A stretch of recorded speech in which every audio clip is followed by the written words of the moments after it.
Oke, selamat pagi Pak Wawan dan teman-teman bincang sekalian. Karena sekarang udah jam 10.04, kita bisa mulai materi sekarang ya. Untuk Pak Wawan boleh dimulai. Oke, baik. Kita mulai saja ya. Terima kasih kepada uh, ya itu MC-nya ya dari Meliska. Sebentar ya, saya mungkin hidupkan video dulu biar ya bisa lumayan interaktif juga ya. Oke, jumlahnya nggak banyak ya, tapi nggak masalah. Semoga ya yang di sini bisa mendapatkan manfaat lah ya dari apa yang mau saya sampaikan ini. Terutama apa yang mau sampaikan di sini, saya sampaikan ini memang tujuannya kalau dari panitia meminta saya untuk review UTS mengenai code engineering.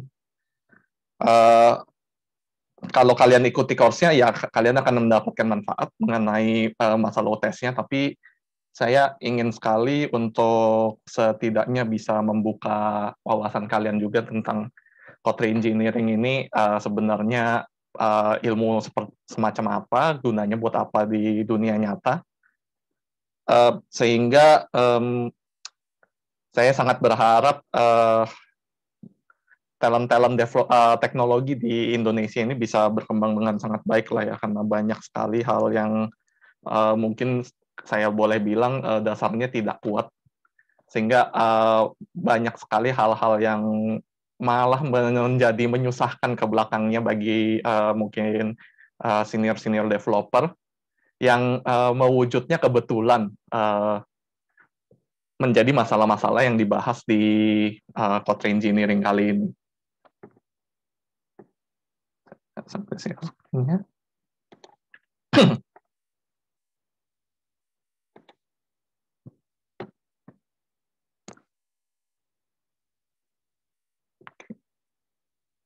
Yang terlihat slide ya.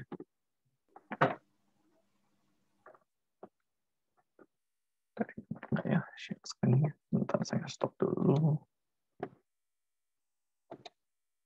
Ya, benar.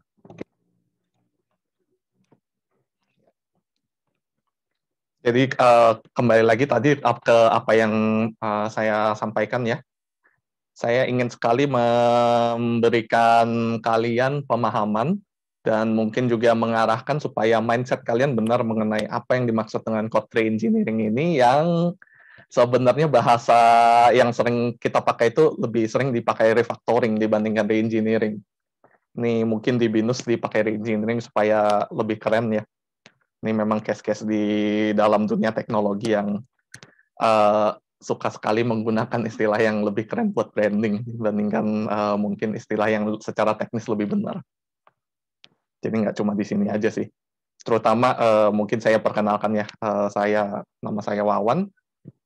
Saya bekerjanya di BINUS kebetulan, tapi di bagian khusus untuk bagian Research Artificial Intelligence di AI R&D Center. Ya ini memang kenapa saya mungkin perkenalkan background saya, karena tadi istilah-istilah branding itu banyak sekali terjadi di artificial intelligence yang saya sampai geleng-geleng kepala juga. Oke, jadi kembali lagi kita ke code engineering ini. Background saya juga walaupun mungkin banyak di research artificial intelligence, tapi kebetulan juga saya punya pengalaman di dalam tim development. Kebetulan waktu itu di IT BINUS sebagai posisinya sebagai senior sistem analist. Well, kalau di posisi IT BINUS, sistem analis itu cenderung punya apa namanya ya, tanggung jawab sebagai senior developer. Kalau di mungkin tim-tim software development lainnya. Cuma agak anehnya apa ya, tangan saya agak terikat ya, karena yang coding cuma boleh programmer, sistem analis hanya boleh apa ya istilahnya, mendesain mendesain softwarenya. Jadi cenderung anggap aja seperti membuat UML-nya lah, hanya bisa seperti itu. Nah itu yang dari sana apa ya, Saya punya banyak pengalaman sekali karena harus paham dengan softwarenya secara keseluruhan. Saya harus membaca kodenya dan ya mungkin yang di kali ini banyak juga hal sharing dengan pengalaman-pengalaman yang saya selama ini temui, dan juga sebenarnya nggak cuma selama saya software menjadi sistem analis, tapi juga selama saya riset pun juga banyak sekali saya menemukan kasus-kasus yang kebetulan bisa saya relasikan ke code reengineering ini. Oke, jadi kita mungkin langsung saja mulai ke materinya. Jadi yang sangat penting untuk saya mau tekankan di sini adalah code refactoring ini adalah satu usaha untuk kita bisa membuat satu tim software yang produktivitasnya tinggi. Ya, ini mungkin nggak tersampaikan di perkuliahan waktu introduction ya. Saya nggak lihat dia mengarah ke sana. Jadi sangat benar-benar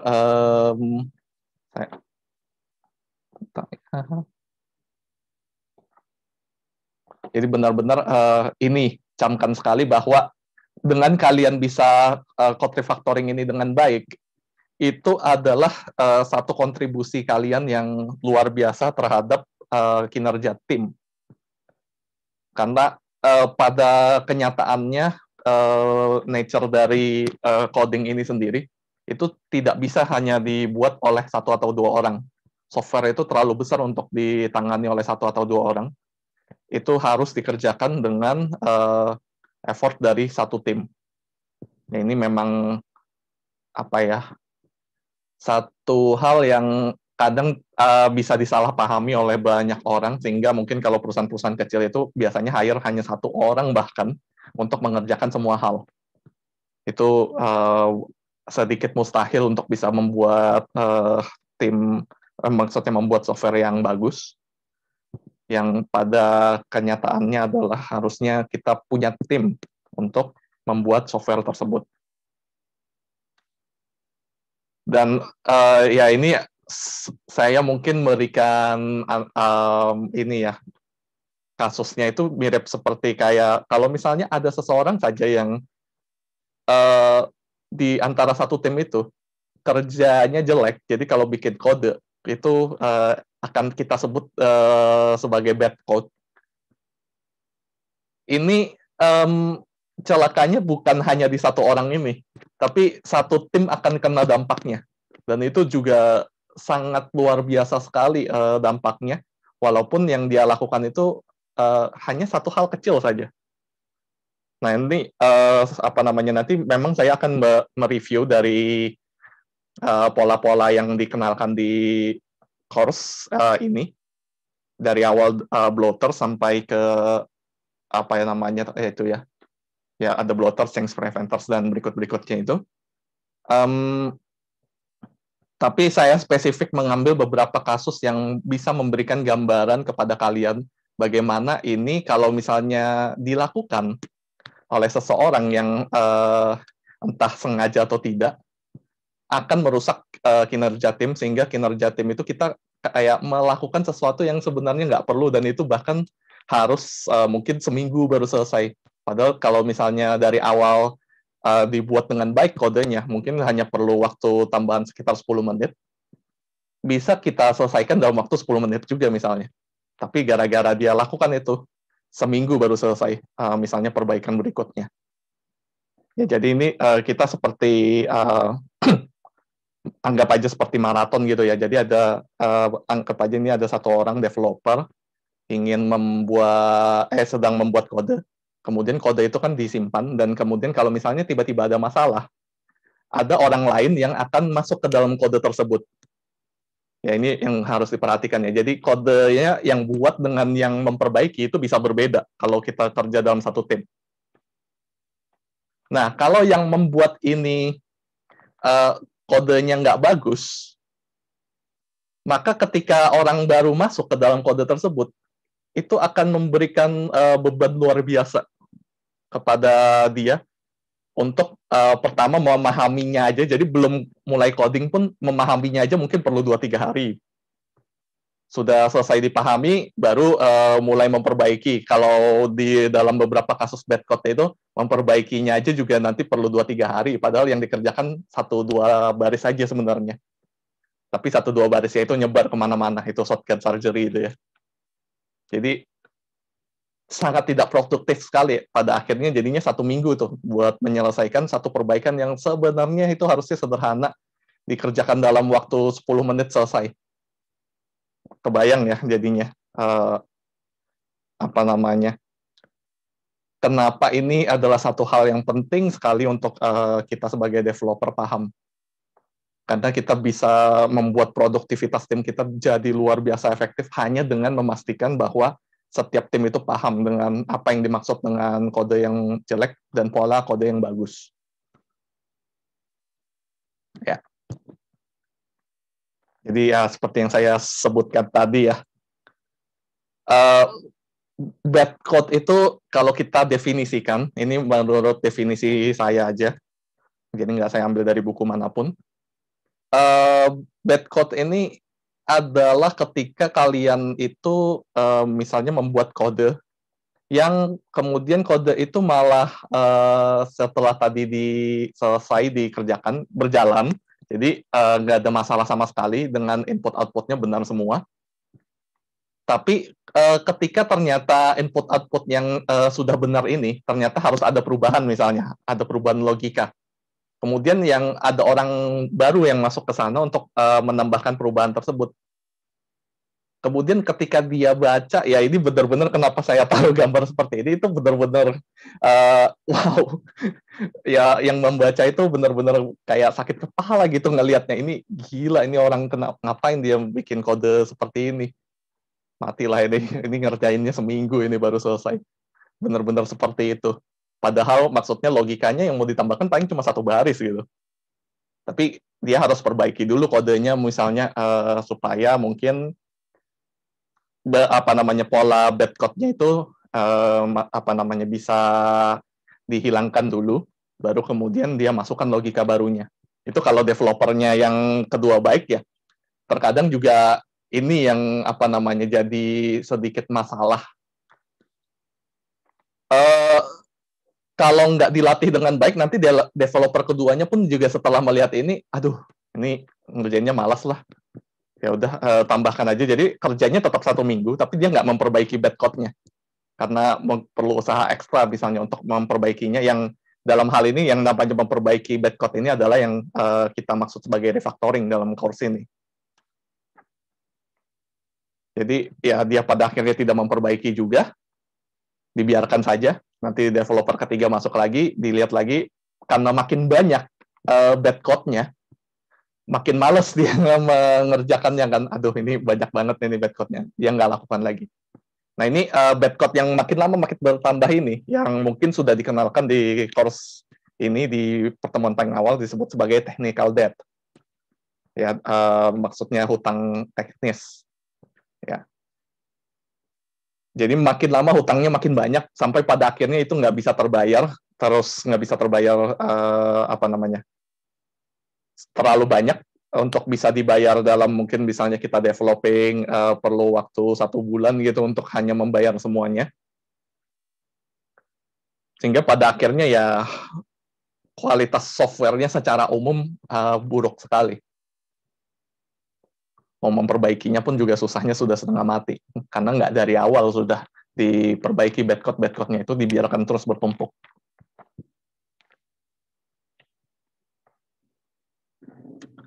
Nah, ini juga jadi yang kita kenalkan di sini, kalau yang dari awal saya sebut itu sebagai bad code, tapi yang sekarang kita kenalkan di dalam course ini itu secara spesifik sebutannya bad code smell. Ya, jadi baunya aja yang seperti bad code, tapi belum tentu bad code. Ya, jadi ini hanya potentially mungkin adalah bad code. Tapi bisa jadi ini bukan. Jadi kita perlu paham sekali dengan konteksnya dulu, kenapa dibuat seperti ini. Karena celakanya adalah ini yang mungkin bisa terjadi kalau dipelajari secara naif saja course ini. Kemudian nanti semua yang polanya sama kalian perbaiki semua tuh. Kalian anggap sebagai bad code. Tapi ternyata ya seperti meme yang saya taruh di sini, semakin kita perbaiki smell itu nanti akan memungkinkan sekali malah memunculkan smell yang baru di tempat lain. Nanti bahkan saya mungkin akan kasih contoh ekstrimnya dalam review ini. Saya ambil 2 contoh yang sangat bertolak belakang sekali. Padahal contohnya sama persis. Tapi ini smell yang A, tapi kalau setelah kita perbaiki malah berubah jadi smell B. Nah, ini bukannya berarti dua-duanya jelek. Tergantung konteksnya, bisa jadi memang kita maunya pakai smell B. Jadi walaupun ini jelek, tapi ya memang ini benar. Maksudnya kelihatannya jelek gitu ya. Dia punya bau-bau tertentu bahwa ini berpotensi menjadi code jelek. Tapi ya sebenarnya ini code bagus. Jadi perlu sekali kita analisa apakah ini benar kode jelek atau bukan. Ketika pertama kali kita melihat ada smell tertentu nih, ada bau tertentu di kodenya yang kayaknya ini deh, ada kode jelek yang di sini. Nah, ini juga yang mungkin mau saya sampaikan sekali di sini adalah bahwa sebenarnya pada kenyataannya ilmu dari bad code smell ini itu ilmunya ilmu intuisi. Ya, makanya disebut smell, bau. Kita kayak seolah-olah mencium bau-bau nggak enak nih dari code-nya. Jadi dengan mempelajari pola-pola yang ada di course ini, ya baik juga memang kalau misalnya bisa dikuasai dengan dengan baik dan tidak terjebak dengan beberapa jebakan yang tadi saya sebutkan gitu ya, jangan semuanya diperbaiki dan lain-lain. Tapi sebenarnya pada kenyataannya adalah kalau kalian sudah boleh dibilang senior developer dalam dalam satu software team, itu yang terjadi adalah bukan kalian mungkin ingat, wah ini di bagian ini ada kode bloater nih, ini tolong diperbaiki. Nggak seperti itu. Yang dilakukan cuma ini kok kayaknya ada yang nggak enak ya di kode ini. Bacanya kok susah. Ini coba tolong perhatikan baik-baik. Misalnya ya senior developer ya biasanya nyuruh juniornya, nggak dia sendiri yang turun tangan coding biasanya ya. Coba ini tolong diperhatikan bagian-bagian ini gitu. Ini kayaknya ada potensi bisa bikin masalah nih. Nah, jadi sangat intuitif sekali. Dan itu biasanya tanpa belajar di dalam perkuliahan pun juga kalian pasti akan dapat seiring dengan kalian mendapatkan makin banyak pengalaman dalam coding. Karena ini yang utamanya adalah ya sumber dari bad code itu adalah ketika di coding ini dilakukan oleh seorang programmer yang belum punya pengalaman, sehingga pola kodenya itu masih istilahnya nabrak-nabrak kalau saya bilang ya, masih suka pakai pola kode seenaknya dia gitu, padahal harusnya sudah tahu bahwa bahwa setidaknya saya bilang di object oriented programming saja lah, kan sudah dikenalkan banyak pola yang seharusnya dilakukan seperti itu, tapi ditabrak aja. Yang penting logikanya jadi. Nah, kenapa saya tekankan di sini bahwa ini karena kurang pengalaman? Karena biasanya itu programmer baru karena nggak tahu bahwa ini konsekuensi ke belakangnya bisa panjang dan mau cepat saja, itu dijalani saja itu kodenya yang nabrak-nabrak tadi itu, yang smell-nya kuat banget sampai kalau sebagai senior developer itu kalau ngelihat itu jijik ngelihatnya, serius nggak enak banget bener-bener. Makanya kenapa disebutnya smell itu kayak kita seolah-olah mencium bau yang nggak enak gitu, ya seperti mungkin kodenya kayak kita ngelihat barang busuk gitu lah. Bener-bener menjijikkan sekali ngelihat kode yang kode yang bad code ini. Dan itu karena developer pemulanya ini kurang pengalaman, jadi dia tidak tetap saja menggunakan kode yang boleh dianggap sebagai bad code ini. Tapi juga di banyak kasus ini yang harus istilahnya dibasmi ini orang-orang ini. Jadi sebenarnya dia tahu kalau itu salah, dan dia juga senior developer, dan dia tahu konsekuensinya, tapi karena malas tetap aja dimasukkan.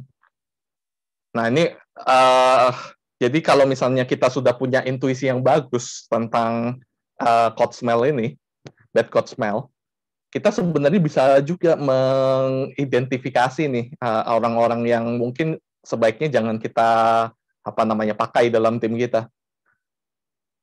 Sebisa mungkin jangan terlalu kalau misalnya nggak bisa dikeluarkan dari tim kita, ya jangan terlalu banyak dikasih tanggung jawab. Karena orang-orang ini kalau misalnya melakukan development, kelihatan banget selalu kuat banget smell code-nya. Nah ini sudah tanda-tanda besar bahwa orang ini kalau misalnya diteruskan terus berada di tim, bisa menghancurkan pola software kita yang sudah misalnya awalnya sudah baik gitu ya, sehingga nanti belakangan akan menjadi saya bilang bisa menjadi bencana alam gitu dari software development-nya. Ya, jadi ini saya ngomongnya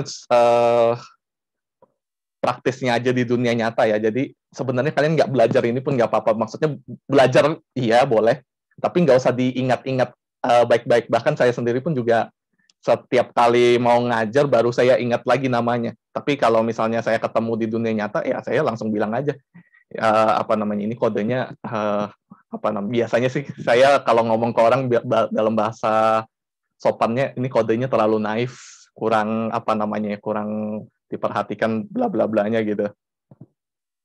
Cuma ya setidaknya untuk course ini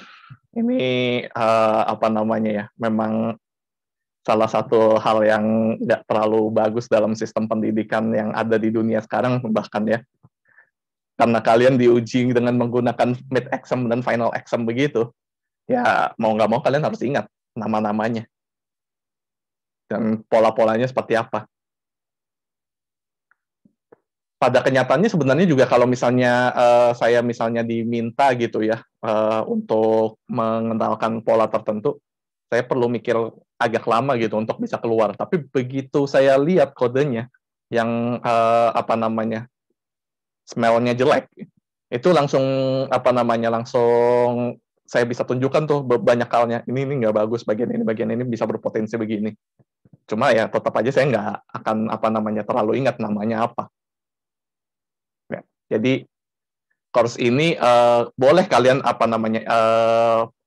tahu nama-namanya, dan sebenarnya nama-nama yang dipakai di dalam course ini untuk mengenalkan pola itu nama-nama yang bagus karena memberikan kalian analogi sehingga lebih mudah diingat. Ya. Tapi yang saya mau tekankan di sini adalah bisa terjebak kita dengan hanya mengingat nama-namanya saja, dan kemudian begitu di dunia nyata mau dipakai ilmunya nggak terpakai karena intuisinya nggak terbangun, hanya ingat namanya saja tanpa tahu penjelmanya di dalam kode yang nyata seperti apa. Karena yang dikenalkan di course ini ya boleh dibilang semuanya gitu ya, itu hanya contoh sederhana. Tapi begitu sudah menjelma di dalam software, di dalam kode, itu mungkin akan istilahnya kayak seperti kita masuk ke dalam hutan gitu. Kalau pengalamannya kurang, nggak kelihatan ada ada sesuatu yang jelek di sana.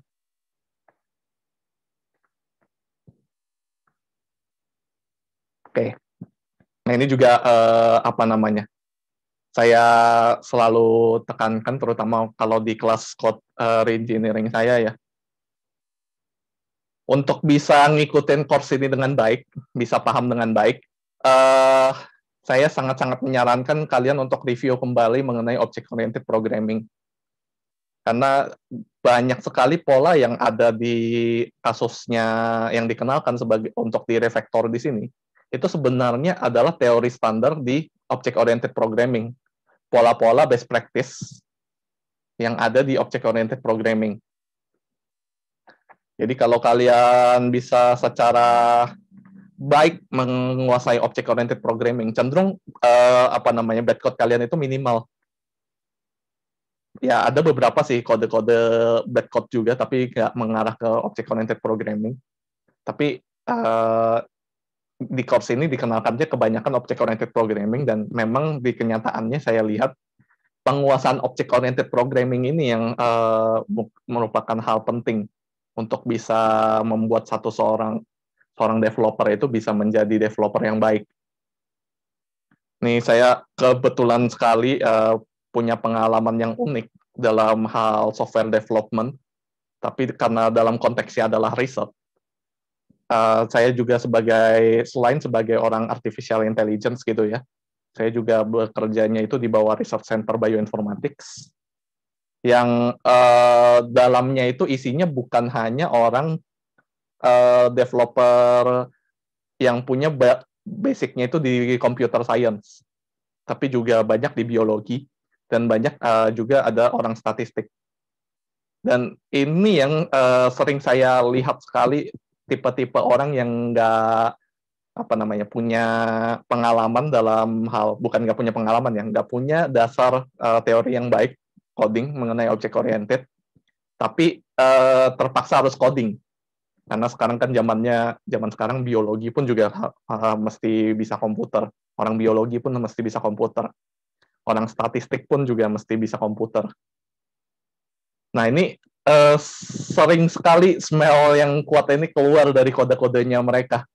Karena mereka nggak paham dengan konteks object-oriented programming. Terutama mungkin kebetulan saya nggak masukkan dalam slide yang mau saya paparkan, tipe-tipe kode orang yang nggak paham computer science tapi terpaksa coding itu biasanya sangat suka sekali menggunakan sesuatu yang kita sebut itu sebagai di sini kan lupa namanya, primitive obsession. Artinya terobsesi dengan tidak menggunakan object oriented sama sekali. Jadi codingnya prosedural semua. Nah, ini sebenarnya juga developer awal juga, maksudnya developer pemula ya, itu juga suka sekali melakukan hal ini. Codingnya prosedural semua, nggak ada object orientednya sama sekali. Sehingga ketika diserahkan ke orang lain, terus orang lain baca berikutnya, aduh, stres ngelihatnya bacanya. Istilahnya benar-benar semua kodenya itu harus dibaca satu persatu, modularity-nya nggak ada sama sekali. Sehingga kita maksudnya nggak bisa cuma baca sebagian kecil dari kodenya aja tuh, supaya cepat nambahin sesuatu. Ya. Dan juga ini karena banyak sekali kita berhubungan dengan object-oriented programming, terutama kita berhubungan di sini dalam hal hubungan antar kelas. Jadi sangat sekali disarankan untuk kalian bisa fasih dalam bahasa UML, terutama kelas diagram. Jadi begitu melihat kelas diagram itu udah tahu nih, ini maksudnya apa, yang di atas ini atribut, yang di bawah ini adalah method, ini adalah kelas, dan hubungannya ini kalau digambarkan seperti ini seperti apa. Ya, ini kenapa saya tekankan, karena sering sekali saya ngelihat mahasiswa-mahasiswa yang bahkan sudah skripsi, tapi nggak paham kelas diagram itu gunanya buat apa. Jadi saya mempertanyakan, ini belajar nggak waktu itu mengenai kelas diagram apa, dan bahkan mempertanyakan object-oriented programming-nya ini dipelajari dengan baik atau enggak. Banyak sekali istilahnya mereka itu jatuh dalam jebakan kelas diagram ini dianggap sebagai menggambarkan database, ERD jadinya jatuhnya. Jadi ERD dan kelas diagram mereka sama. Padahal saya berani jamin, pasti mereka tidak punya kelas ini di dalam kodenya mereka. Terus kenapa disebut sebagai kelas? Artinya kan mereka nggak paham nih dengan tujuannya kelas diagram ini apa? Supaya kita bisa dalam sekali lihat gambarnya, kita langsung tahu, oh, kodenya ini ada, kalau dalam hal ini ya, ada 5 kelas nih, 6 kelas. Kemudian 3 kelas ini inherit dari sini. Oh, oke. Jadi maksudnya kalau saya lagi mau memperbaiki yang di bawah ini, saya tahu kalau data-datanya itu bisa jadi datang dari sini, atribut-atributnya misalnya. Saya jadi nggak perlu lagi ngelihat kelas ini misalnya, karena mungkin ini dan ini sudah nggak ada hubungan sama sekali. Jadi kan gampang, saya mau memperbaiki kelas, tinggal buka aja tuh file yang ini. Dan mungkin juga kalau di awal saya mau memperbaiki logika sesuatu, saya tinggal lihat nih di kelas diagramnya. Oh, kayaknya kalau dari namanya, logikanya ada di sini deh. Oke, coba buka dulu deh di sini. Jadi kan lebih cepat, langsung bisa nyasar langsung ke tempatnya. Daripada saya harus buka kodenya semua, saya baca dulu satu-satu sampai paham semua, baru saya tahu, oh, perbaikinya di sini. Nah, ini bandingkan ya, kalau saya benar-benar harus buka semua kodenya karena prosedural, saya baca semua, mungkin aja misalnya ada 1 juta baris gitu ya. Ya biasanya, ya ini ekstrem aja lah, 1 juta baris. Ya bayangkan aja membacanya aja mungkin perlu seminggu sendiri. Dibandingkan dengan saya udah tahu nih, oh ini kelas tertentu ini aja yang perlu diperbaiki. Lebih cepat kan, 10 menit selesai. Maksudnya dalam tinggal ngelihat kelas diagram ini aja, dalam 10 menit saya bisa tentukan mungkin, oh oke, ini apa namanya, kayaknya perbaikan di sini. Saya langsung masuk ke dalam kelas itu. Dan kelas ini mungkin kalau dikode dengan baik, paling isinya 10 baris gitu. Jadi gampang untuk dipahami. Oke. Ini kita apa ya? Karena saya mau lebih menekankan ke motivasinya, apa ya? Motivasi, biar kalian paham dengan motivasi dari code engineering ini apa dan best practice-nya bagaimana. Belakangannya untuk membantu kalian supaya belajar sendirinya lebih terarah dan lebih gampang juga untuk mengingat apa yang perlu. Ya, jadi kalau di tengah-tengah misalnya kalian mau apa namanya bertanya silakan. Ini ke belakangnya saya akan kenalkan satu-satu mungkin yang saya anggap penting, change preventer, object oriented dan large class-nya. Tapi basically sebenarnya ini nggak perlu apa namanya. Saya ulang lagi juga mungkin nggak masalah kalau kalian sudah dapat motivasinya. Jadi belajarnya kan lebih gampang, lebih nyaman, lebih terarah. Kalau ini kan mau diulang lagi ya, kan sebenarnya kalian udah dapat di kelas. Cuma kalau di sini nanti saya mungkin mengulang dalam konteks yang berbeda dengan yang diberikan di kelas lain, setidaknya bukan kelas saya. Yang memberikan kalian apa namanya motivasi kenapa apa namanya kenapa pola-pola seperti ini harus dihindari karena terjadinya seperti apa nanti menjelmanya seperti apa dan memberikan apa namanya sakit kepala seperti apa sama orang berikutnya. Jadi feel free kalau mau tanya di tengah-tengah ya. Oke, jadi kita mungkin boleh dibilang tadi motivasinya udah coba saya sampaikan, semoga bisa dipahami ya. Sekarang kita sedikit masuk ke teknisnya, tapi dalam konteks yang seperti saya bilang tadi, saya mau kenalkan mungkin boleh dibilang seperti efek sosialnya dari kode ini. Jadi bukan melulu tentang teknisnya. Kenapa ini bisa apa namanya? Kenapa ini misalnya bisa disebut bad code dan bagaimana memperbaikinya. Oke, dan ini juga apa ya? Satu hal yang mungkin boleh dibilang menarik dari course ini adalah bahwa course ini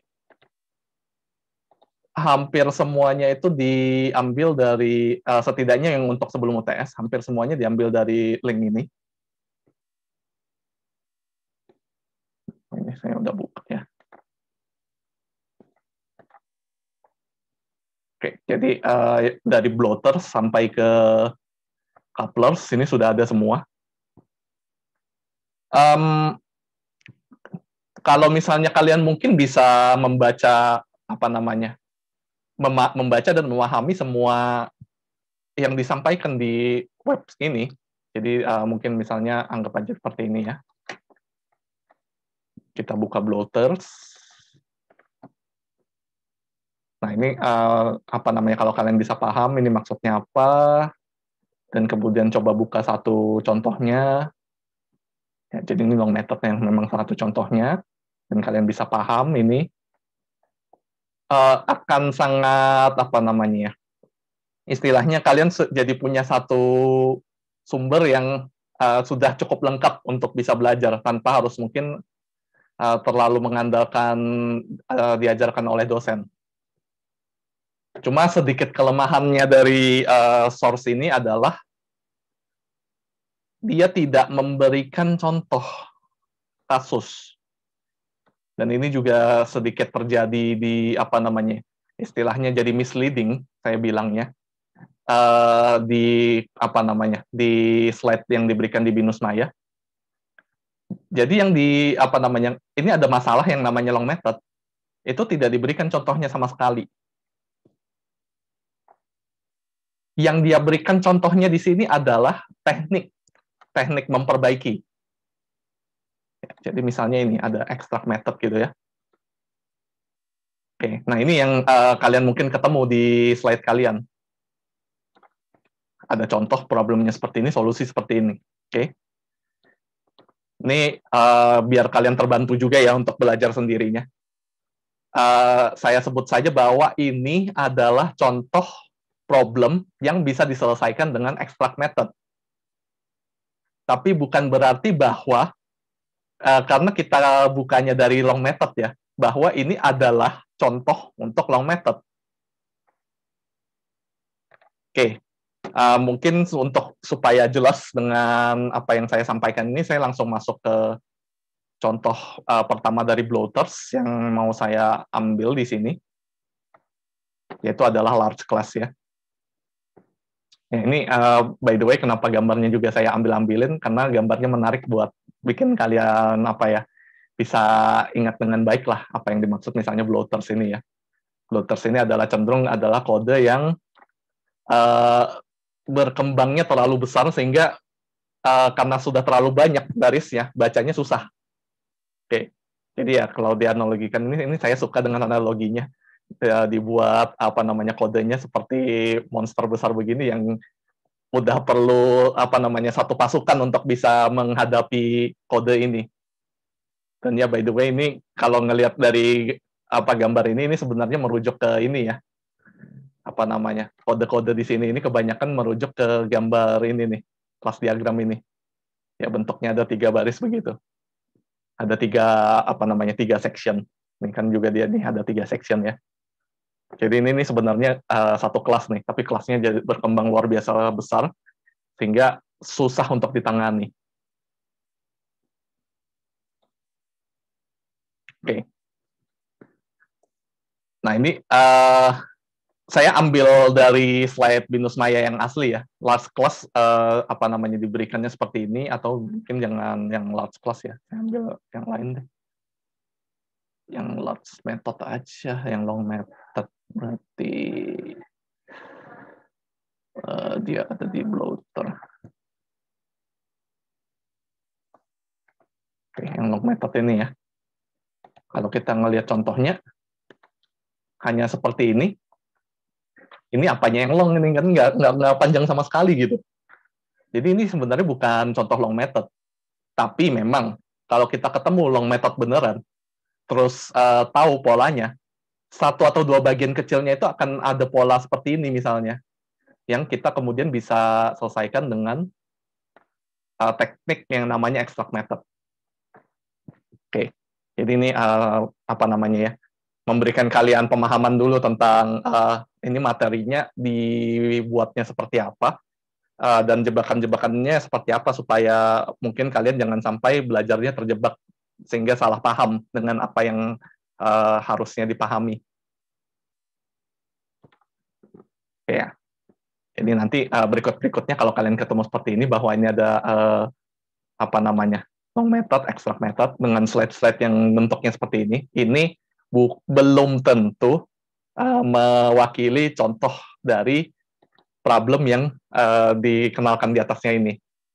Ini hanya memberikan contoh bagaimana menyelesaikan satu masalah dengan extract method yang kebetulan bisa dipakai buat menyelesaikan long method.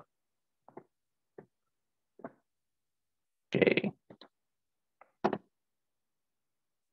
Nah, kita sekarang coba masuk ke large class ya. Ini untuk memberikan kalian sedikit ilustrasi large class ini seperti apa menjelmanya dalam software nyata. Saya akan ambil contoh yang tidak dari sumber yang digunakan di Binus Maya, tapi langsung apa namanya ya? Mungkin ketika ditanya kelas apa yang pernah saya ketemu apa namanya dan panjang, dan saya langsung bisa bilang, oh oke, ini contoh paling pertamanya ini, top of mind-nya saya lah istilahnya ketika dibilang large class ini apa. Karena kebetulan saya lebih banyak berhadapan dengan kode AI belakangan. Jadi pertama kali yang kepikiran ke saya dalam long class itu, large class itu adalah ini, ada satu kelas bahasanya Python ya. Ini jadi agak beda dengan apa namanya course kita, tapi nggak masalah harusnya. Kita sebagai developer harus terbiasa lah dengan apa namanya bisa berpindah-pindah antar bahasa begini. Nggak perlu sampai kalian paham dengan Python sebenarnya, tapi paling nggak kalian tahu gitu kalau ketemu if ya itu artinya if gitu di Java atau di Python ya if gitu kan. Nah ini ada satu apa namanya kelas dari framework saya bilang aja artificial intelligence atau sebenarnya framework deep learning ini. Yang dikembangkannya oleh software developer dari apa namanya ini satu divisi khusus AI-nya oleh Facebook. Ya, jadi ini bukan apa namanya software yang sembarangan juga. Ini benar-benar software yang dikelola dengan profesional oleh bahkan mungkin bisa dibilang talent-talent terbaik di dunia mengenai teknologi dan pemrograman, apalagi pemrograman AI itu biasanya kan jatuhnya kalau nggak ke Google ke Facebook tuh, atau ya beberapa mungkin ada yang ke Microsoft, tapi kalau kebanyakan kalau nggak ke Google ke Facebook. Jadi setidaknya secara apa namanya pamor saja kita bisa apa namanya jamin bahwa ini adalah kode yang profesional, bukan kode yang apa ya istilahnya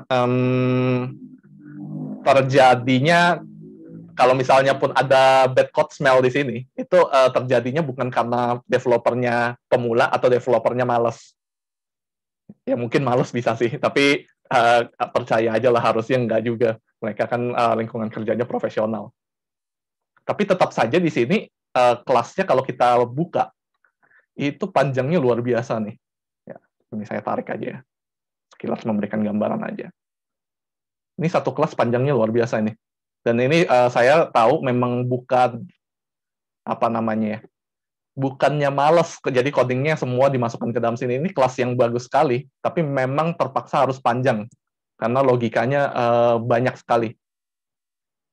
Karena ini adalah boleh dibilang mungkin kelas utama dari apa yang disebut sebagai apa namanya oleh framework PyTorch ini. Makanya karena ini adalah logika utama dari hampir semua logika yang ada di dalam softwarenya, ada kecenderungan ini jadi panjang sekali. Jadi kalau misalnya saya pindahkan saja ya ke Sublime, biasanya saya kalau coding pakai Sublime begini, itu kita bisa lihat bahwa satu kelasnya itu bisa sampai lebih dari 1000 baris nih ya. 2000-an kalau nggak salah ya. Oh enggak, 1600 saja. Oke.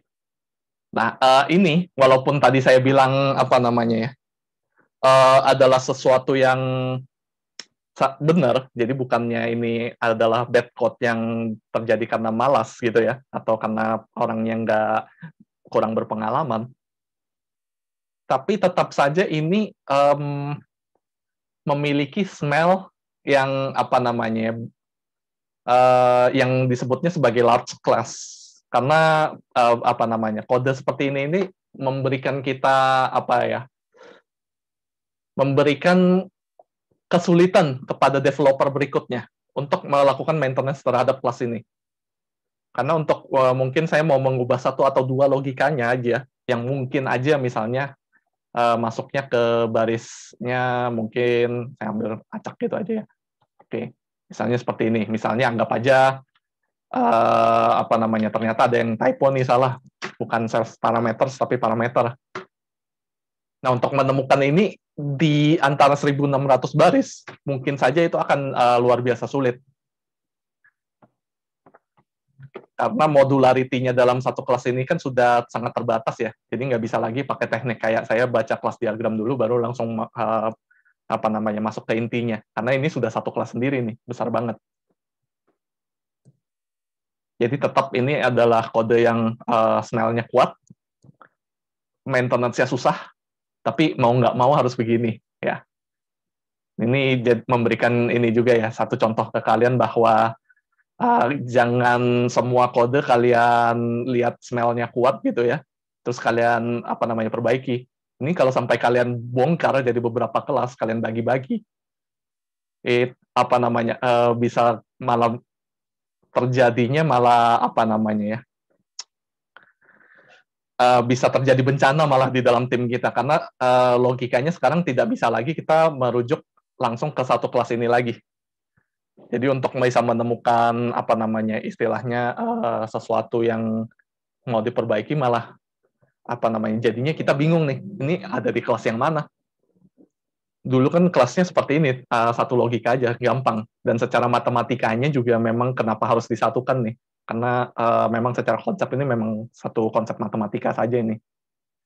Kalau kalian secara sembarangan pisah, malah jadi susah dipahami. Ini kenapa tiba-tiba ada kelas yang apa namanya logikanya aneh gitu ya. Misalnya tiba-tiba ada apa namanya, ini saya kasih contoh absurd aja, ada kelas karyawan gitu, terus tiba-tiba karena apa namanya di satu perusahaan tiba-tiba masuk ada seorang namanya Amir gitu.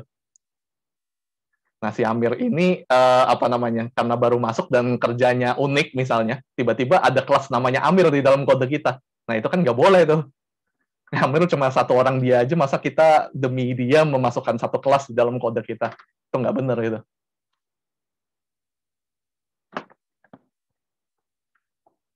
Oke. Jadi ini ya, long class ini membuat kita nyari apa yang mau diperbaiki susah. Harus turun naik ini bacanya gitu satu-satu.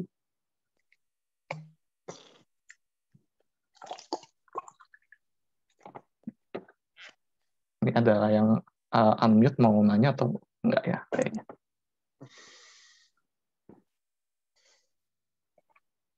Oke. Nah, ini apa namanya ya? Satu kasus lah, udah memberikan kalian kan gambaran kasusnya seperti apa, dan kemudian bikin sakit kepalanya developer berikutnya apa.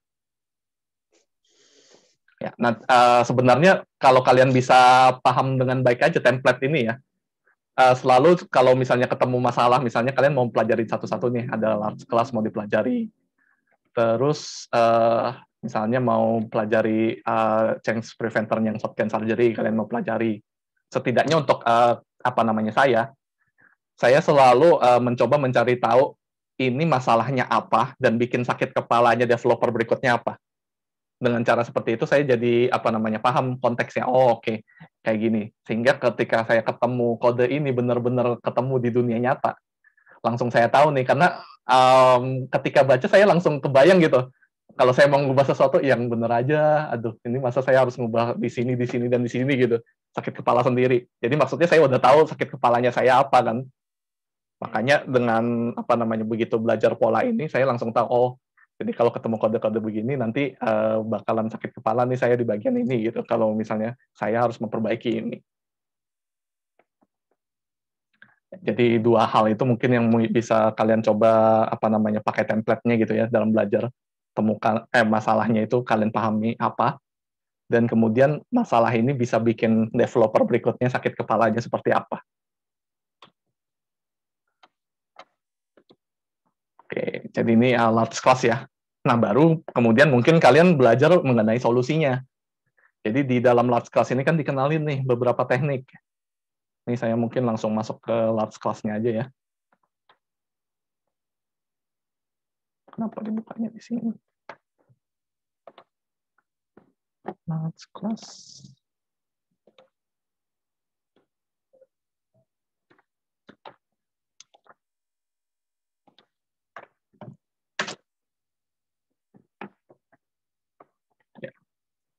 Nah, ini kalau di sini dia ada beberapa teknik nih yang bisa dipakai: extract class, extract subclass, kemudian extract interface, ada duplicate observed data. Nah, ini boleh kalian mau coba pelajari tekniknya satu persatu. Tapi tadi kalian paham dulu dengan problemnya bahwa yang namanya large class yang begini ya. Jadi ketika kalian baca tekniknya, kalian udah kira-kira tahu lah. Oh, ini maksudnya cuma menjelaskan sebagian kecil pola yang mungkin bisa kita pecah ke dalam kelas yang berbeda, sehingga apa namanya, kita bisa kurangilah kompleksitas dari kelas yang besar ini. Nah, baru akhirnya mungkin bisa make sense nih dengan apa namanya, misalnya saya mungkin bahas satu aja dari banyak solusi yang ditawarkan, yaitu adalah di sini extract class ya. Jadi ini oke-oke aja sebenarnya ya, tergantung konteksnya. Kalau kalian mau memisahkan satu kelas besar jadi beberapa kelas kecil. Kalau dalam konteksnya PyTorch tadi sih sebenarnya nggak boleh. Tapi dalam konteks ini bisa jadi boleh ya. Nah, tapi ini nanti menarik nih. Satu konteks ini itu kalian perbaiki ini ke sini, itu menyelesaikan masalah large class, tapi nanti ada yang kebalikannya. Ini menarik, makanya saya ambil contohnya nanti di checks preventer gitu ya. Malah justru kalian diminta balik lagi dari sini ke sini. Itu contoh kasus yang saya bilang di awal-awal tadi. Kalau kalian memperbaiki satu smell, itu bukan berarti membuat programnya menjadi lebih bagus, belum tentu. Konteksnya harus dipahami dulu. Bisa jadi malah membuat kodenya lebih jelek, karena ketika kalian memperbaiki satu smell, malah mungkin sekali untuk membuat smell baru. Bahkan sekelasnya developer di Facebook pun juga tidak bisa menyelesaikan membuat kode yang nggak ada smell-nya sama sekali. Itu nggak mungkin. Tapi setidaknya terjustifikasi lah bahwa memang harus ada smell itu, bukannya nggak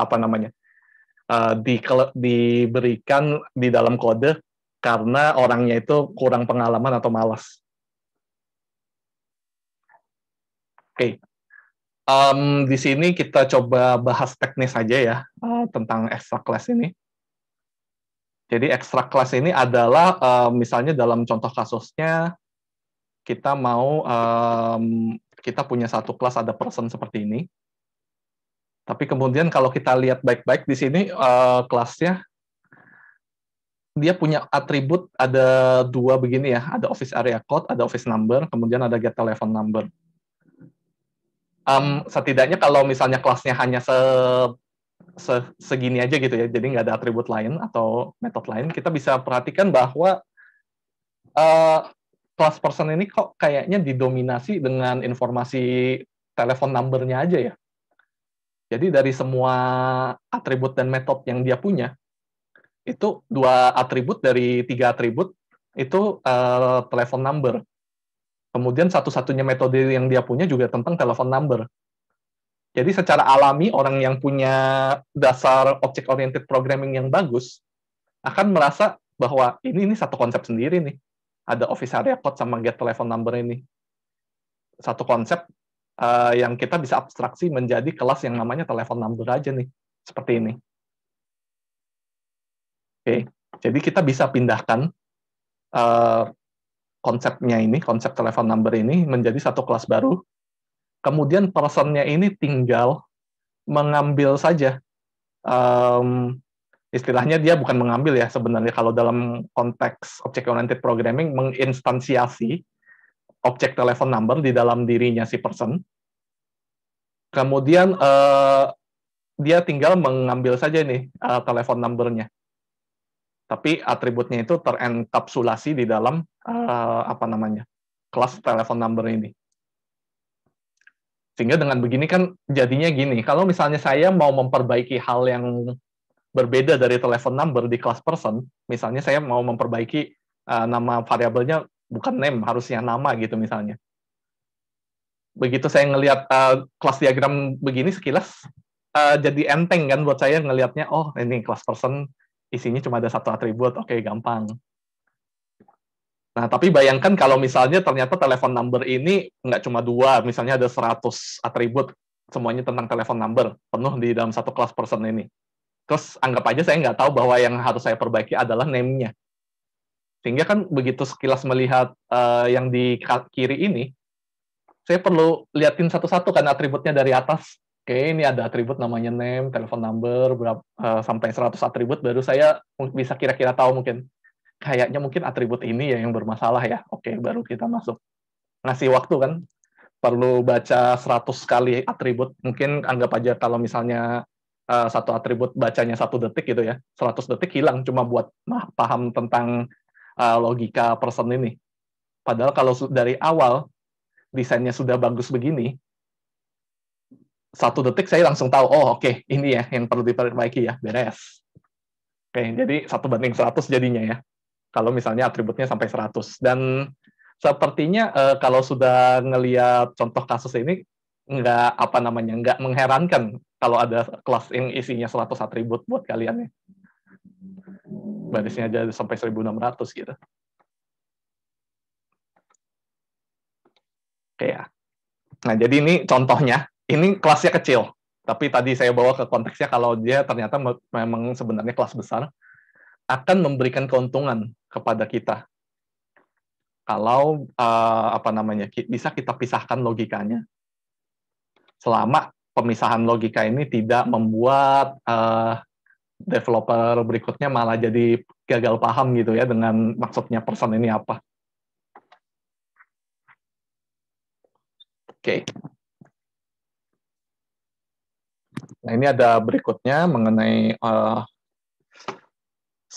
mungkin kategorisasi ini ya. Object orientation abusers. Jadi ini adalah boleh saya bilang biasanya kalau saya lihat menjelmanya itu ke tipe-tipe coder yang seperti yang saya bilang sebelumnya, kurang pengalaman, kurang punya dasar teori yang kuat tentang object oriented programming, sehingga dia menggunakan object oriented programming itu dengan cara yang tidak seharusnya, atau boleh dibilang maksudnya tidak dengan best practice yang seharusnya digunakan. Ini kenapa namanya masih bloaters ya? Ketahuan saya copy paste.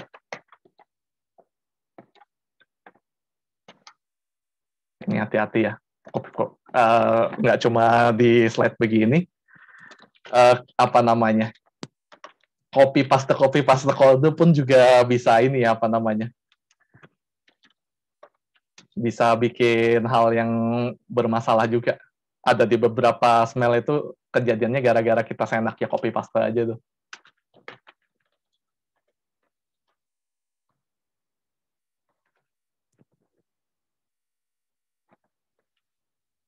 Nah, ini saya akan ambil contoh yang boleh dibilang sebenarnya ini adalah contoh yang paling bikin saya gregetan kalau ngelihatnya. Dan kenapa paling banyak gregetan, karena boleh dibilang selama saya bekerjanya di daerah riset yang bekerjanya banyak dengan orang mungkin tidak latar belakang computer science, pola-pola seperti ini yang paling sering muncul, sehingga ya benar-benar saya kasih tahu memang orangnya nggak punya background dasar teori, jadi dikasih tahu juga susah. Pernah saya coba minta rekan saya gitu ya, bukannya orang yang nggak punya kemampuan, dia S2 dari Glasgow, tapi bidangnya di biomedical engineering, jadi bukan orang yang sembarangan juga gitu ya. Tapi ya karena memang dasar programmingnya nggak ada, jadi struggle untuk bisa bikin kode yang sebenarnya bukan struggle ya, dia nggak sadar bahwa kode yang dia buat itu berjalan iya, Tapi smell-nya kuat banget. Yang apa namanya, kalau ini sampai keluar dari dari riset dan kemudian digunakan secara nyata dalam konteks produksi misalnya, atau dalam konteks sudah digunakan oleh satu perusahaan, itu bisa jadi satu masalah. Well, tapi kita masih aman-aman aja ya, karena konteksnya selalu riset kita. Nah, ini ya salah satu yang paling sering nih, adalah switch statement. Ini switch statement ini saya agak apa namanya, agak bingung juga kenapa dibilang object orientation of users. Well, sebenarnya iya. Jadi kalau kebanyakan pakai switch statement ini, itu cenderung kita mengabaikan bahwa switch statement ini bisa jadi kita coding ke dalam bentuk object oriented.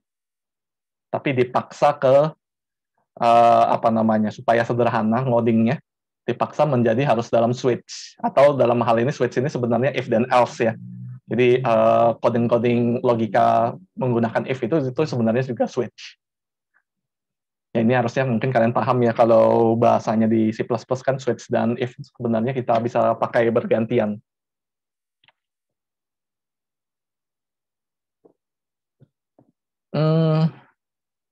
Nah, ini saya ambil contoh yang paling apa ya, istilahnya yang paling bikin saya gregetan kalau ngelihatnya. Tapi ini dalam konteks ini bukan berarti masalah mengenai object orientation ya. Karena kalau dilihat yang kiri dengan yang kanan ini sama-sama bukan object oriented programming. Tapi memang ini adalah cara memperbaiki switch statement yang jelek ini menjadi sesuatu yang lebih bagus. Well, mungkin kalau kita anggap ini function 2 ini sebagai method, bisa dibilang object oriented sih. Jadi oke aja. Nah, ini misalnya kita apa namanya, ini ada dalam satu metode dari satu kelas. Ya, dia ada set nilai ya. Jadi kalian mungkin bayangkan saja ini ada di dalam kelas tertentu ya. Mungkin saya kasih gambaran deh biar jelas. Ini masalahnya kalau nggak dikasih gambaran mungkin nggak ketahuan kalau ini kelas ya. Jadi anggap aja ini ada kelas mahasiswa gitu ya. Ini buat gambaran mental kalian aja.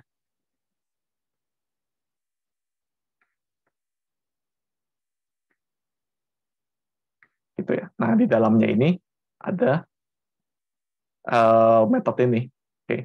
Ya, jadi bayangkan ini dalam konteks object-oriented programming ya. Kenapa ini penting? Karena kita mau tahu apa namanya, kita mau sangat memperhatikan sekali tentang name dan value ini nih. Karena kalau tahu konteksnya, kita jadi bisa perbaiki yang seperti yang di kanan ini. Oke. Jadi ini kelasnya dia hanya punya satu metode, set nilai. Ada string name, dan kemudian ada namanya integer value gitu ya. Ini ada string name. Oke. Sekarang kita bayangkan aja ya, kita pertama kali melihat kelas mahasiswa ini, kemudian kalian lihat name gitu kan. Yang pertama kali terpikir pasti, oh ini nama mahasiswanya ya, oke. Terus begitu kita masuk ke dalam metodenya, kita baca, kok name-nya sama dengan tinggi? Maksudnya apa ini?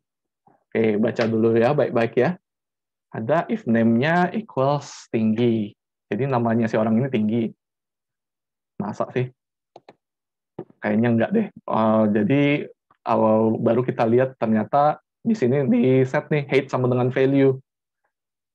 Oh oke, berarti si mahasiswa ini punya tinggi badan gitu ya, yang di set dengan value ya. Oke. Ini juga value pertama kali kita lihat pasti mikirnya, oh ini kayaknya nilai mahasiswa deh. Jadi pertama kali ngelihat metode ini dipikirnya set nilai mahasiswa gitu. Tapi ternyata setelah dilihat, loh ini set tinggi badan, ini set lebar. Kok ada lebar lagi ya? Ini apa namanya, anggap aja ada tinggi dan berat badan gitu lah ya. Anggap aja ini kelasnya mahasiswa gitu. Ini bahkan sampai gara-gara saya lupa sebenarnya dengan konteks dari kode ini.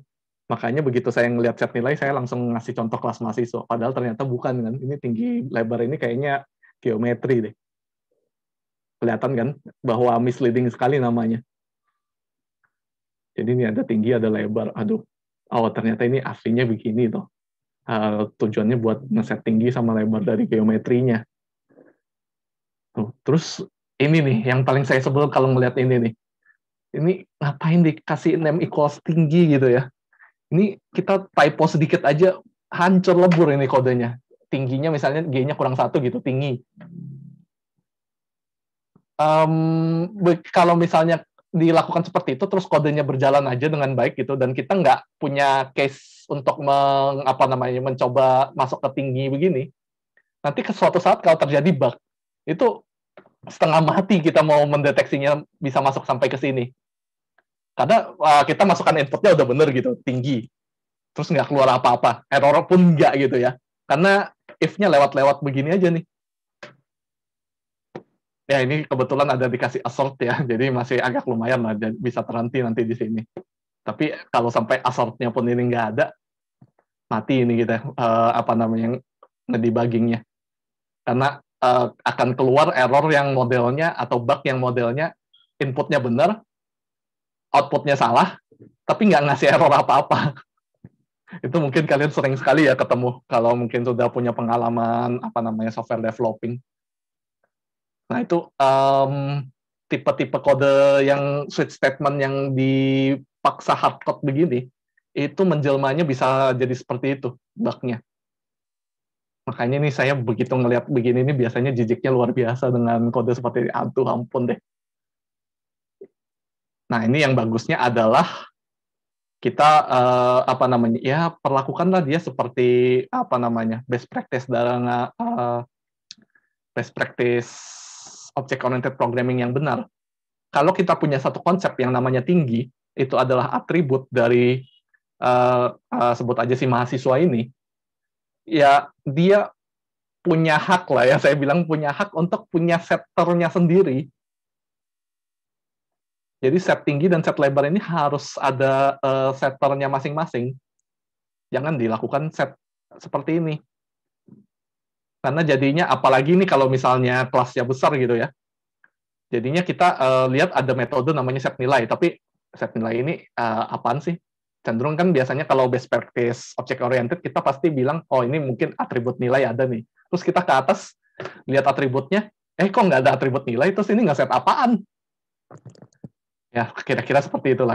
Biasanya kalau saya ngajar kayak begini, bisa kayak marah-marah sendiri gitu ya. Memang kenyataannya kalau baca kode jelek-jelek begini ini, saya marah-marah sendiri dalam hati biasanya. Nah, jadi kira-kira seperti itulah ya. Saya kasih gambaran tentang mungkin kalian setelah kenal pola ini juga sebisa mungkin jangan sekali-sekali melakukan coding yang terlalu hardcode begini, terlalu saya bilang malas, atau ya kalau optimis saja nggak paham mungkin bahwa ini jelek. Tapi kalau berpikir negatif, ya ini kayaknya malas deh orang ini, yang bener aja bikin kayak begini.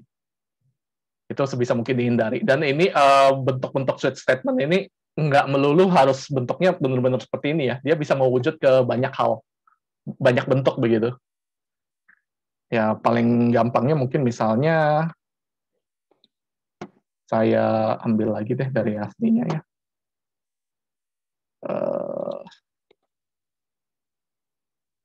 Aslinya itu tadi di object orientation abuser. Ini sorry sampai berapa, jam 12.30, 11.30 ya?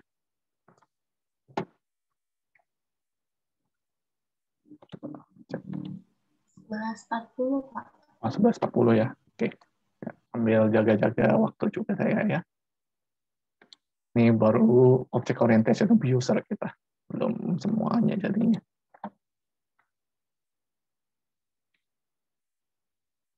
Nah ini kasih gambaran aja nih ya. Jadi bisa bentuknya begini, bisa juga misalnya bentuknya begini gitu ya. Ini juga titik saya ngelihatnya. If else-nya ini melakukan dua hal yang secara logikanya luar biasa berbeda. Nah, yang kayak gini nih misalnya lebih bagus kalau kita punya satu konsep baru yang namanya null customer misalnya ya. Ini saya nggak usah bahas ulang, mungkin terlalu lama nanti. Tapi yang mau saya tekankan di sini adalah if then else ini atau switch statement ini dia bisa punya banyak bentuk. Misalnya seperti ini, kode if then else yang naif sekali, hardcode-nya kelihatan banget. Atau if else yang seperti ini, yang apa namanya, logikanya nggak nyambung antara if dan else-nya. Terus juga ada yang bentuknya seperti kode rapi, tapi dengan menggunakan switch. Tapi kalau kita perhatikan baik-baik, sebenarnya ini kita bisa buat lebih rapi dengan menggunakan polymorphism dalam konteksnya ini apa namanya object oriented programming. Ya.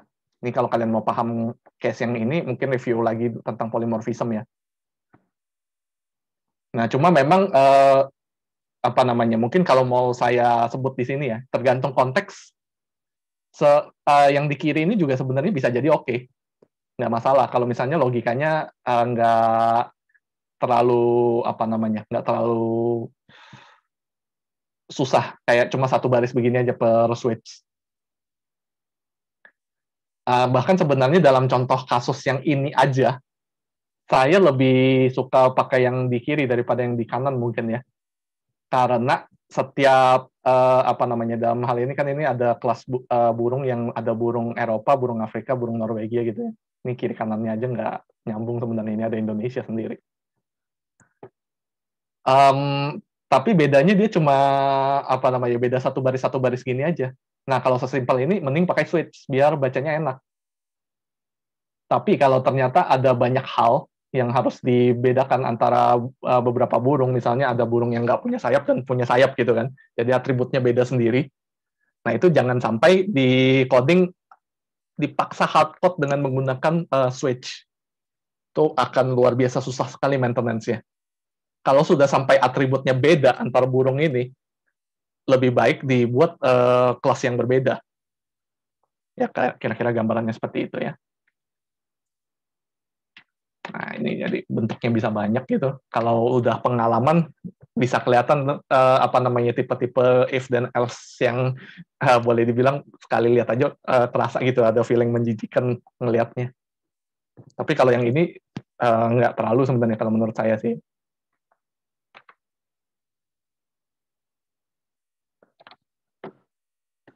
Oke, jadi itu kita bahas satu contoh aja dari Object Orientation Abuser ya. Nah, kemudian kita ambil satu contoh juga dari Change Preventers. Ini contohnya saya ambil lebih menekankan ke apa? Satu fakta yang menarik bahwa kalau kita perbaiki smell tertentu, kita bisa jadi malah membuat smell baru.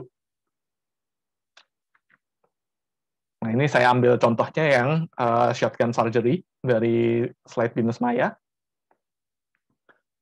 Karena ini yang benar-benar kebetulan ada satu contoh kasus yang kontras sekali bedanya.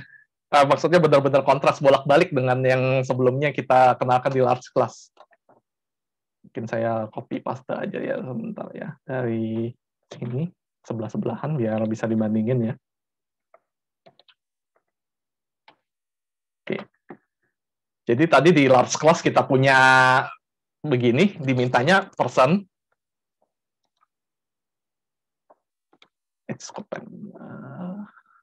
Person tolong dipisah jadi seperti ini.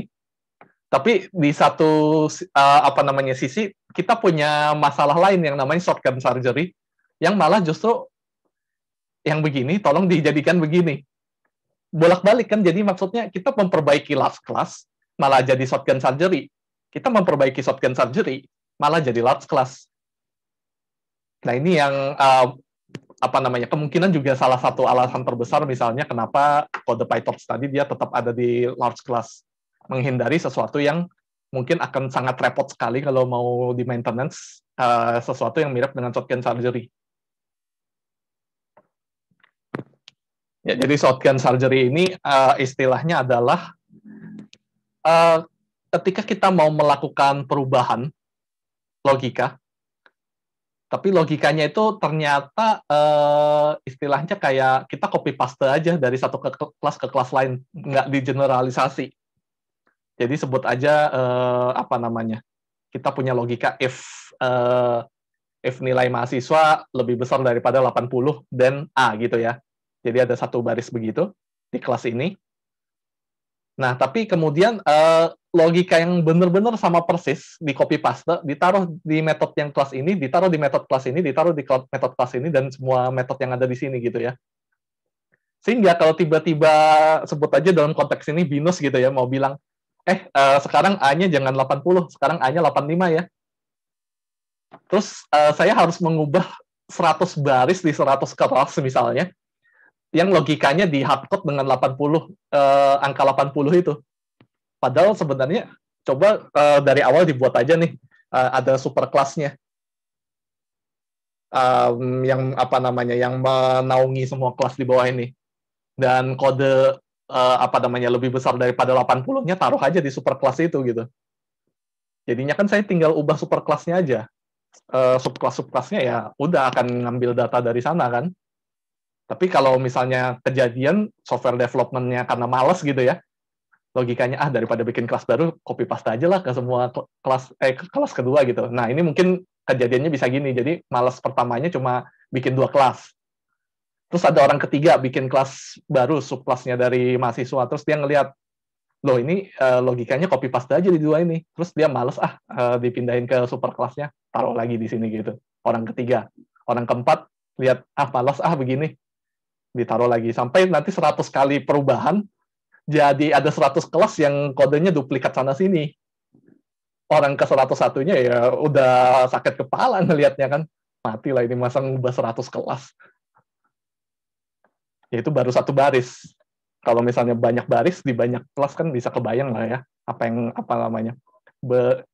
Gimana sakit kepalanya ngelihat kode begitu. Jadi baru ngelihat aja udah kayak di gambar tadi gitu ya. Udah kita garuk-garuk kepala ngelihatnya. Ngerjainnya mungkin bisa berbulan-bulan baru selesai.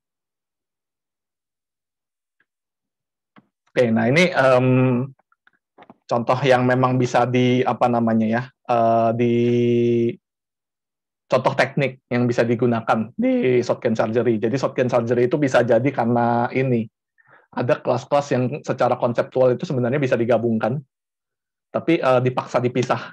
Jadi ini mungkin selain telepon number, misalnya ada apa namanya ya, mungkin ini sebut aja telepon number Indonesia gitu. Terus nanti ada telepon number India, telepon number Amerika, karena misalnya anggap aja ini perusahaan yang orangnya itu mungkin punya kantor di mana-mana gitu. Nah kan kalau kayak begitu, misalnya dia ada di 100 negara, ada telepon number India lah, Amerika lah, terus tiba-tiba apa namanya, saya harus ubah logika tentang telepon numbernya. Ya masa saya harus ubah yang India saya ubah, yang Amerika saya ubah satu-satu. Mending lebih baik kalau kayak begitu ceritanya, satukan aja semua telepon numbernya itu di dalam person ini. Jadi kan apa namanya, saya tinggal perbaiki satu kelas person ini aja gitu. Dan mungkin juga secara abstrak saya satukan. Jadi jangan apa namanya, jangan telepon number yang di India dengan yang di Amerika dibedakan secara atribut. Tapi atributnya boleh disamakan. Kemudian mungkin saya kasih ya mirip semacam ini ya. Jadi ada yang namanya misalnya area code. Jadi saya tahu apa namanya, yang pertama dengan yang kedua ini beda, dan mungkin ini juga di codingnya jangan dalam bentuk string misalnya, tapi bentuknya array. Ya kira-kira memberikan kalian gambaran lah ya, shotgun surgery ini menjelmanya seperti apa kalau di dunia nyatanya. Sebenarnya sih ini ya, shotgun surgery ini saya sekalian langsung masuk ke duplicate code sedikit contohnya, karena shotgun surgery ini sebenarnya kalau saya lihat di dunia nyata lebih sering bentuknya begini daripada yang dikenalkan di slide. Jadi misalnya di sini ada apa namanya, kita mau membuat sistem informasi militer lah ya. Yang di sini ada kelas unit perangnya. Unit perangnya ini bisa jadi orang, ya tentaranya, atau misalnya apa namanya, mesin tempurnya lah ya. tanknya misalnya atau senjata-senjatanya. Nah, tapi di sini mungkin ada satu atribut yang disebutnya health, kesehatan. Jadi kesehatan dari apa namanya, dari tentaranya dan juga kesehatan dari barang-barang gitu ya.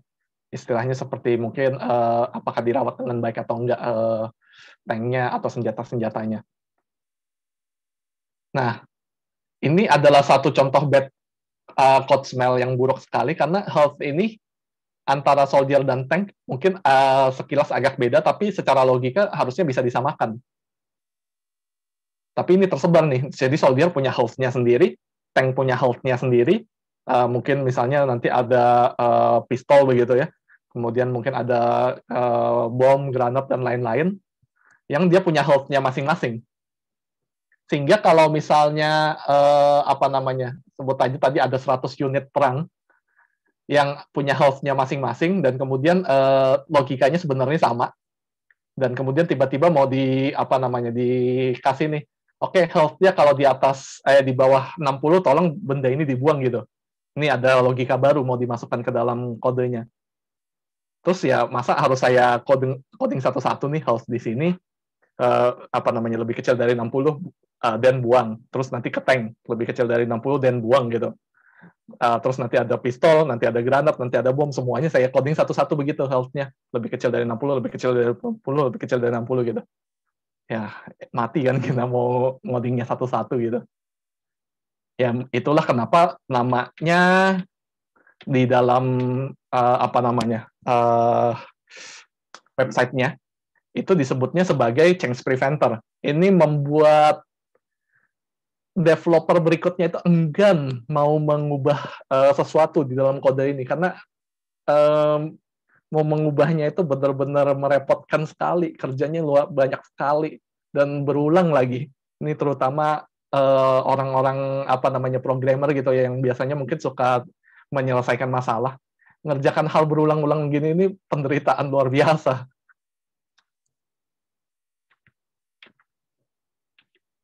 Nah, jadi ini lebih baik dari awal atau mungkin dalam kasus kalian kalau misalnya kalian adalah developer yang tidak beruntung ketemu kode begini, ya selamatkanlah teman kalian yang berikutnya ya.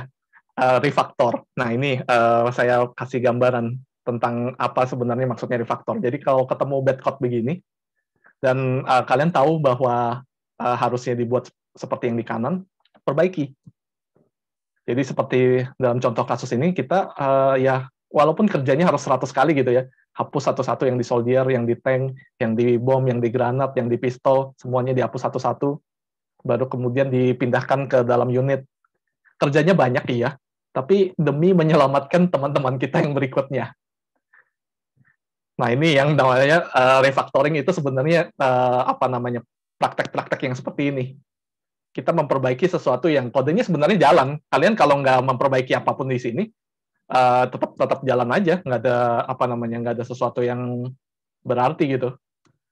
Artinya kalian nggak akan bisa disalahkan kalau apa namanya. Maksudnya bukan nggak akan bisa disalahkan ya, tapi nggak akan ketahuan. Kalau misalnya kalian lagi baca kode begini, terus kalian lihat jelek, terus kalian malas diperbaiki, biarin aja, nggak akan ketahuan, nggak ada yang tahu gitu. Siapa yang tahu kalau kalian sudah pernah baca kode ini kan? Tapi mungkin kalau misalnya kebetulan kalian punya waktu untuk refactor, dan seharusnya organisasi itu menyediakan waktu khusus untuk refactor kalau idealnya, perbaikilah dengan ya tadi memindahkan begini sehingga orang berikutnya kalau mau memperbaiki kode ini, menambahkan sesuatu, health-nya sudah ada di atas, enak, tinggal baris ini selesai. 10 menit mungkin gitu codingnya kan. Dibandingkan kalian kalikan aja nih, ada 100 subclass misalnya dari unit ini. 100 kali 10 menit gitu kan. Ya berhari-hari kan ininya, memperbaikinya. Belum lagi resiko apa namanya ya, bisa salah-salah gitu ya selama memperbaikinya. Nanti nggak sengaja di A diperbaikinya ini di B typo gitu. Di A60 di B 600 gitu tiba-tiba. Makin sakit kepala itu kita mau debuggingnya.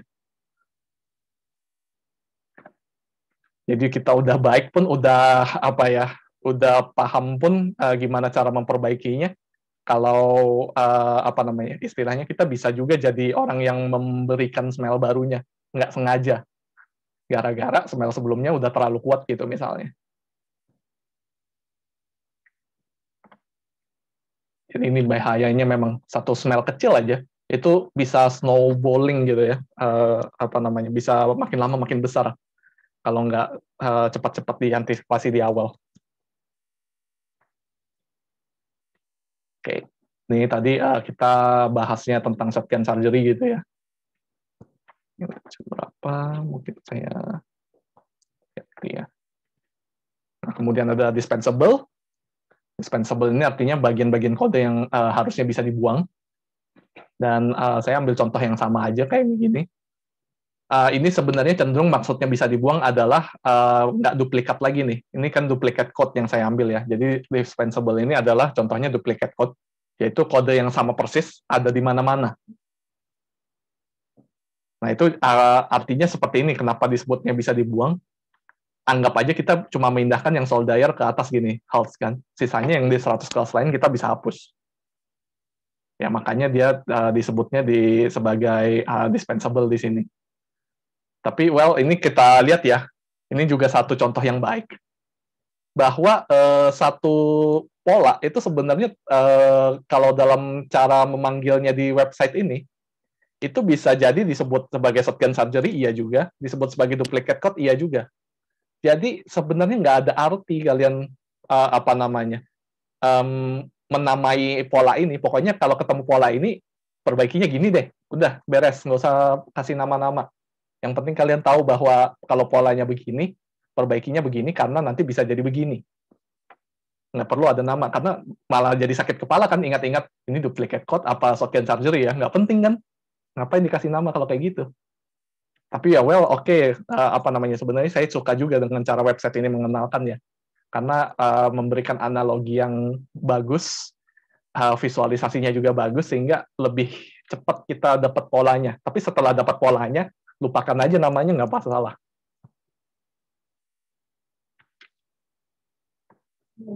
Oke, terus juga ada ini ya, duplicate code substitute algorithm.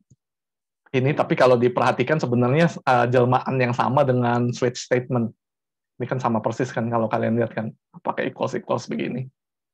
Yang kita bisa perbaiki dengan ada teknik namanya substitute algorithm. Jadi kita rancang sedemikian hingga supaya if-nya itu jadi satu aja seperti ini. Nah ini khusus untuk yang ini bisa dijadikan seperti ini. Karena pada dasarnya Don, John, dan Kent ini adalah string nama orang yang secara konsep sama. Jadi bisa disatukan dalam list seperti ini misalnya kalau di Java. Ya ini tapi juga boleh dibilang sebagai switch statement-nya object orientation abuser ya. Jadi nggak penting sebenarnya mau diingat namanya apa. Yang penting tahu aja kalau kayak begini perbaikinya begini yang benar. Nah, dispensable ini juga ada lazy class, data class. Ini kenapa saya taruh karena kebetulan contohnya sama persis dengan apa namanya yang ada di slide untuk apa namanya shotgun surgery. Karena kebetulan telepon number ini boleh dibilang adalah lazy class atau data class. Lazy class artinya dia kalau sebenarnya mungkin lebih tepat disebut data class biar lebih nyambung ya. Tapi data class ini sebenarnya bagian dari lazy class. Data class itu artinya kelas yang isinya cuma ada atribut sama setter getter. Jadi dia nggak ada operasi apapun sama sekali. Sehingga kayak ngapain ini ada gitu. Mending kalau cuma isinya atribut, jadikan aja atribut dari person. Satukan seperti ini. Sehingga kita nggak perlu sakit kepala melihat ada banyak kelas. Kalau ini sering-sering dipakai, kodenya mungkin jadi simple, kelas diagramnya jadi rumit. Sehingga kalau sekali baca lihat kelas diagramnya, ada ini nyambung ke sini, nyambung ke sini. Susah juga mau mengetahui ininya ya. Mau perbaikinya mulai dari kelas yang mana. Ya, jadi di sini kita bisa lihat sebenarnya ada trade-off juga ya. Kelas jangan panjang-panjang, tapi sebisa mungkin juga jangan banyak-banyak jumlah kelasnya. Karena kalau kita terlalu pendek-pendekin kelasnya, berakibatnya jumlah kelasnya terlalu banyak, bacanya di kelas diagram capek. Nah, ini perlu diseimbangkan nih, antara panjang kelasnya dan jumlah kelas yang ada di kelas diagramnya. Itu ya data kelas, dan kenapa ini disebut sebagai lazy class ya karena nggak ngapain-ngapain selain memiliki atribut. Nggak ada misalnya count telepon number gitu, nggak ada. Melakukan perhitungan nggak ada gitu.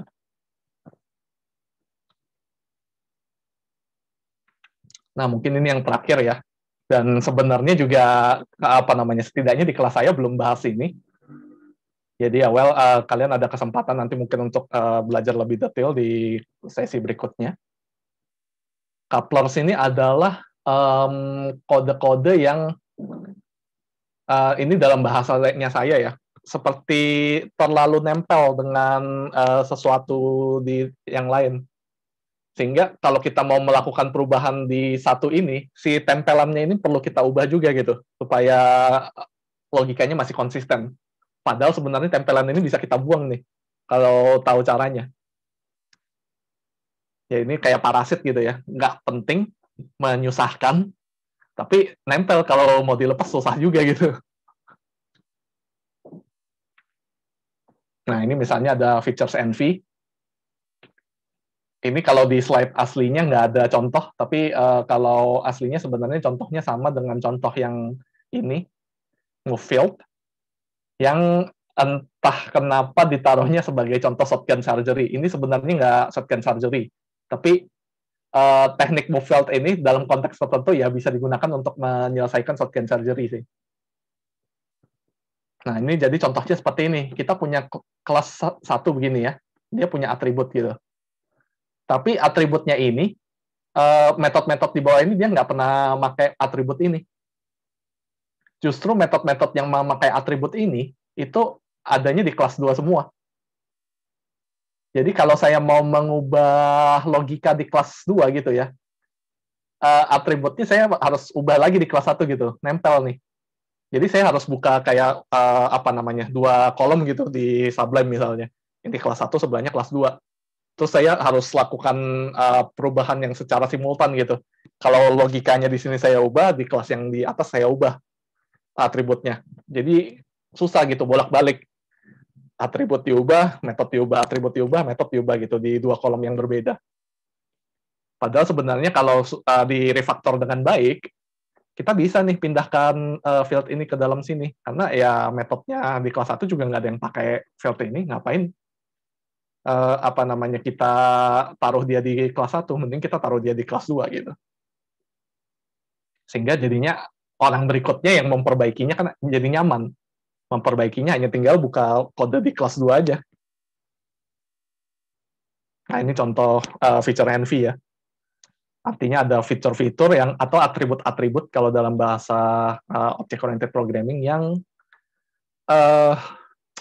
dipakainya lebih sering dipakai di kelas yang ngintip ini, maksudnya ya kalau dari gambar ini. Jadi atributnya ada di sini, tapi yang pakai lebih sering yang ini.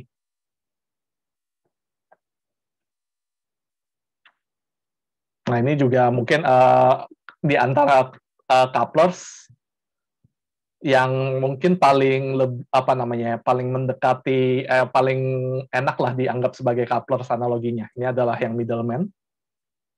Yaitu dia ada kelas yang bentuknya seperti ini nih. Jadi ini ada kodenya dari klien gitu ya, mengakses kelas person. Terus kelas person ini kemudian ada metode yang namanya get manager, dan manajernya ini harus tahu departemennya apa. Seperti ini. Jadi dia ada chain seperti ini.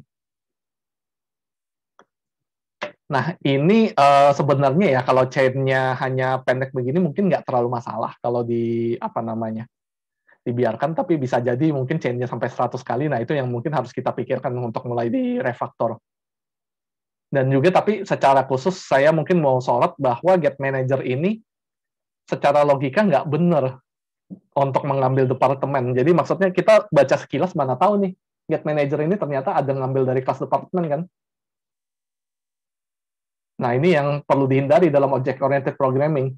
Object-oriented programming itu sebisa mungkin nama kelas, nama metode, nama atribut, itu sekali baca aja udah tahu kira-kira logikanya apa. Jangan sampai ada logika tersembunyi di dalam metode atau kelas tertentu gitu. Kayak gini, get manager, tapi ada logika tersembunyi department. well mungkin dalam beberapa kasus nggak terhindari, tapi sebisa mungkin jangan. Sehingga lebih baik kalau dibentuk jadi seperti ini aja. Jadi client class-nya daripada muter-muter gitu ya ke person dulu baru ke department, mending dia bisa langsung akses department gitu. Jadi kalau dia client class, panggil get manager, ambilnya yang dari department. Class person-nya nggak usah dipakai. Class person-nya mungkin dipakai untuk yang lain-lain gitu. Contoh kasusnya. Oke, mungkin nggak usah terlalu lama ya, udah mau habis juga ya 1 menit lagi. Oke, kira-kira kalau ada yang mau ditanyakan silakan. Kalau boleh lewat waktu ya terserah juga. Lewat 5 menit saya nggak terlalu masalah juga.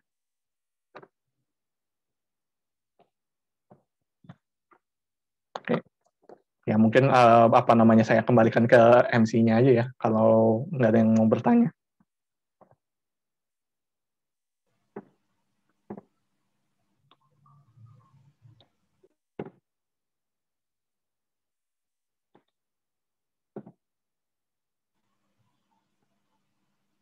Ya, teman-teman ada yang mau nanya nggak? Kalau nggak ada yang mau nanya, kita udah dari sesi, kita absensi sama dokumentasi dulu ya. Boleh, Wendy, tolong. Teman-teman yang bisa on cam dulu ya, kita dokumentasi.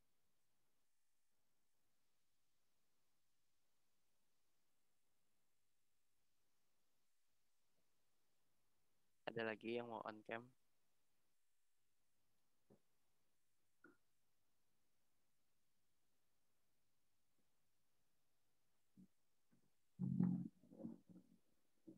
Palingan langsung di screenshot ya. 1, 2, 3. Nah, udah sih. Paling sekarang kita ini ya, absensi.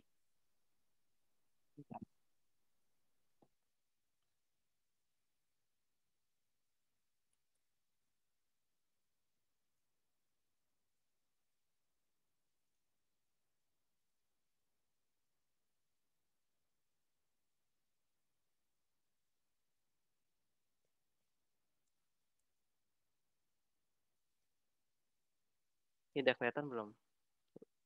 QR code-nya. Masih gelap sih di gua. Nah, udah. Gini aja deh.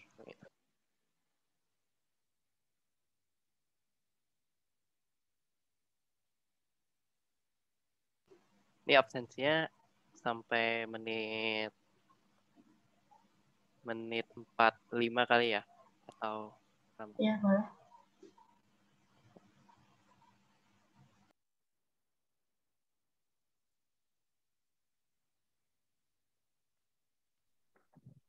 Oke, ini saya tinggal nggak apa-apa ya.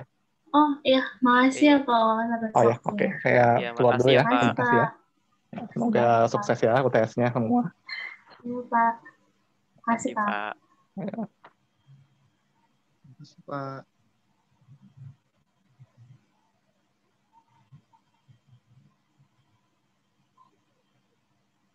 Yang udah kelar absen juga udah boleh leave kok.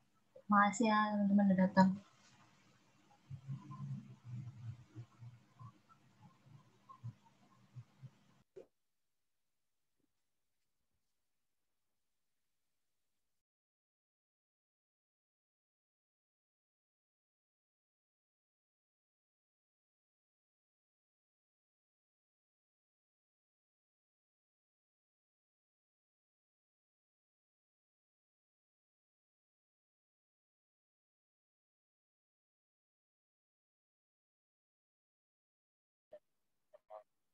Renard, Rizky. Renard. Ini udah pada boleh keluar aja kali ya? Ya, mereka berdua AFK lagi. Ya udah, thank you banget ya Wendy, Meliska. Yo, thank you. Ini Thank you recordnya banget ya. gantiin dulu kali ya. Ya, apa-apa langsung keluar aja nggak masalah kok. Nanti kalau misalkan udah keluar nggak ada converting, berarti nanti bilang aja ke gua. Soalnya nanti gue bakal nanya ke dosen yang SCAC-nya. Berarti ini langsung keluar aja ya? Iya, nggak apa-apa. Oke, thank you banget. Thank you. Jangan lupa besok kita ini rapat malam ya. Oke, Iya, thank you. thank you. Oke, thank you.